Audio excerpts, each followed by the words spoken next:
Well, I was rather disturbed to read a letter that was sent out by the president of the Narrow Lake Conservation Center, Brian Rudick, talking about a recent break-in where a number of educational items, an entire kitchen, mounts were all stolen from the facility. And I tell you, it takes a special kind of person to pull that one off. It's quite disgusting, quite frankly, but a real pleasure to have the president of the Narrow Lake Conservation Center, Brian Rudick, join us this morning. Brian, where are things at?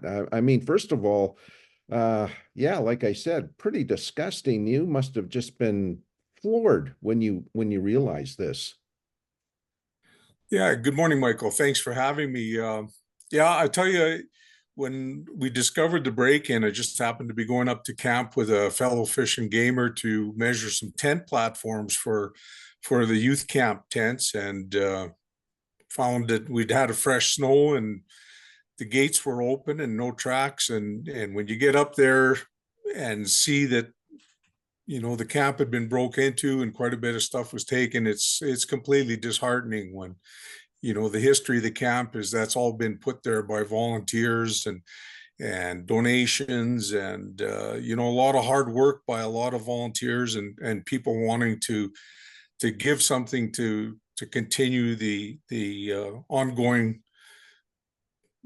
pursuit of the outdoor lifestyle and educating our youth for the future in the life we are so passionate about. So When do you guesstimate when the break-in took place?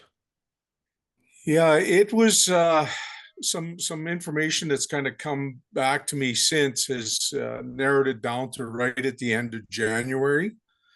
And so they did clean out our classroom where pretty much all of our educational aids for teaching the Hunter Ed programs and such were taken. All the mounts were taken from there. The bird specimens that we had for teaching the program, those were all gone. Of course, educational tools like our projectors and the computers, the laptops, that was taken. Actually, you'd mentioned the kitchen. Our kitchen came through fairly unscathed. We didn't seem to be missing much out of there. All of our support materials for maintaining the camp, like all our tools, our chainsaws, weed trimmers, weed blowers, leaf blowers, all of that kind of stuff was gone from that camp. Also, the boat program or the outdoor women's program that was run out of the camp had a sea can with a bunch of the equipment that AWF had, and over $5,000 in materials and such was stolen from that sea can as well. So, Is there a dollar yes, figure that you can attach to everything that was taken, Brian? we haven't really got a solid figure, Michael, but it is significant. I mean, one of the most difficult things to replace, obviously, is the mounts. So what I'd done with the mounts is I'd gone to a couple of taxidermists and asked for pricing just to get new mounts made, right? But how do you replace something that has such special meaning to it? And like they say, they may cover the taxidermy costs, but how do you cover the hunt or the history behind it? I, It's I, pretty tough to put a dollar value to. I mean, I would imagine it's still under investigation and you're limited to what you can talk about. So let's move on to the important stuff, and that is what does it look like for this coming season for you hosting both kids camp and for the outdoor women's program? Yeah, well, the kids camp is full. It's going to be going ahead just as planned. I think we've had our quickest filling of the spots in our youth camp. If we could somehow get a whole whack of volunteers on stream to continue with camps. I think we could easily run 3 or 4 camps this summer because we got the demand. We've had a number of individuals that have come forward willing to donate materials that we can use. The camp that's been sold to replace, go full steam ahead with the youth camp. As far as the women's programs, Alberta Wildlife Federation has started to operate a lot more kind of shorter time frame camps around the Edmonton area, and they will be using the Narrow Lake camp in September to put on some of that training.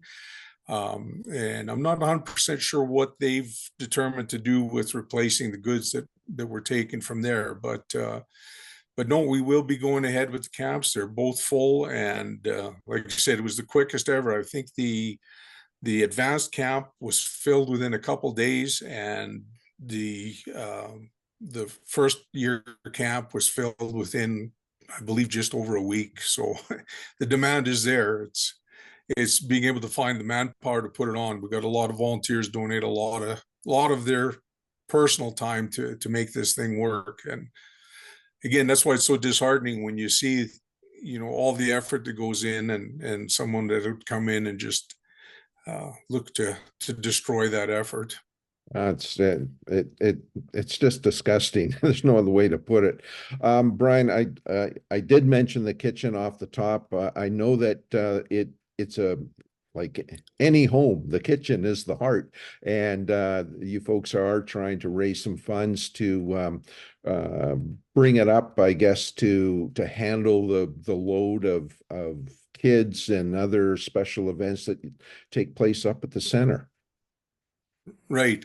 Our current kitchen, Michael, has served us extremely well, but it's very tired, and so it's basically become to the point where we've maintained it well. It's still operating well, but it's becoming a money pit. So we're at the point where we have to decide whether we're going to continue to try make it survive or replace it. And so we were able to locate a lightly used kitchen unit, another commercial kitchen unit.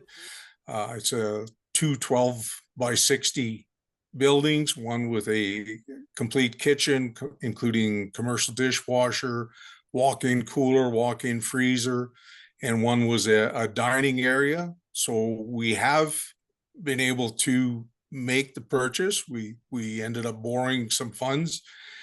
We did purchase the kitchen, so that's our big plan here for the summer, and it should all be in place and ready to go for next year.